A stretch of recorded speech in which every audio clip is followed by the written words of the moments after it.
State political happening గా మారింది.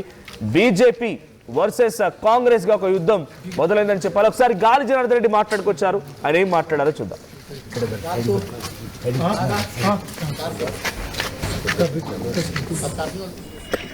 ತೀರ್ಕೊಂಡಿರೋದ್ರಿಂದ ಈ ಘಟನೆಗೆ ಕಾರಣರಾದವರು ಗಂಗಾವತಿ ಶಾಸಕರು ಅವ್ರ ಮೇಲೆ ಎಸ್ ಟಿ ದೌರ್ಜನ್ಯ ಕೇಸ್ ಹಾಕಬೇಕು, ಆಮೇಲೆ ಅವ್ರನ್ನ ಅರೆಸ್ಟ್ ಮಾಡ್ಬೇಕಂತೇಳಿ ಆಗ್ರಹ ಮಾಡಿದ್ದಾರೆ. ಏನಂತಾರೆ ಇದಕ್ಕೆ?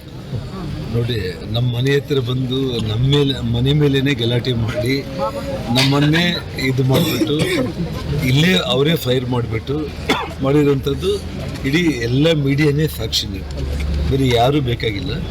ಇದಕ್ಕೆಲ್ಲದೂ ಕೂಡ ನಾನು ಕೇರ್ ಮಾಡೋನಲ್ಲ. ನಾನು ಇವತ್ತು ಪೊಲೀಸರು ಮನಸ್ಸಾಕ್ಷಿ ಅನ್ನೋದಿದ್ದರೆ ಕಾನೂನು ಕಾಪಾಡುವಂಥ ದೃಷ್ಟಿಯಲ್ಲಿ ನಾರಾ ಭರತ್ ರೆಡ್ಡಿಯನ್ನು, ಅವ್ರ ತಂದೆ ನಾರಾ ಸೂರ್ಯನಾರಾಯಣ ರೆಡ್ಡಿ ಅವ್ರನ್ನ ತಕ್ಷಣ ಬಂಧನ ಮಾಡಿ ಇವತ್ತು ಕಾಂಗ್ರೆಸ್ ಸರ್ಕಾರ ಪ್ರಾಮಾಣಿಕವಾಗಿ ಪಕ್ಷಾತೀತವಾಗಿ ಈ ರೀತಿ ಏನು ನಮ್ಮ ರಾಮ್ಲೂರ್ ಹೇಳಿದಾಗೆ ಸಿನಿಮಾ ಸ್ಟೈಲ್ ರಾಜಕಾರಣಿಗಳಿಗೆ ಮತ್ತು ಏನು ಜನಪ್ರೀತಿ ಕಳ್ಕೊಂಡ್ಬಿಟ್ಟು ಇಂಥ ಒಂದು ದಬ್ಬಾಳಿಕೆಗಳ ಮೂಲಕ ನಮ್ಮ ಇಡೀ ಹಿಂಬಾಲಿಕರನ್ನು ಜನಾರ್ದನ್ ರೆಡ್ಡಿ ಅವ್ರ ಮನೆಗೆ ಹೋಗ್ಬಿಟ್ಟು ಅವ್ರ ಮನೆಗೆ ರೋಡ್ಗೆ ಚೇರ್ಗಳು ಹಾಕೊಂಡು ಕುತ್ಕೊಂಡ್ಬಿಟ್ಟು ಬ್ಯಾನರ್ ಕಟ್ಟಿ ಅಲ್ಲೇ ಅವ್ರ ಮನೆ ಮೇಲೆ ದಬ್ಬಾಳಿಕೆ ಮಾಡಿ ಬರ್ತೀವಿ ಅಂತ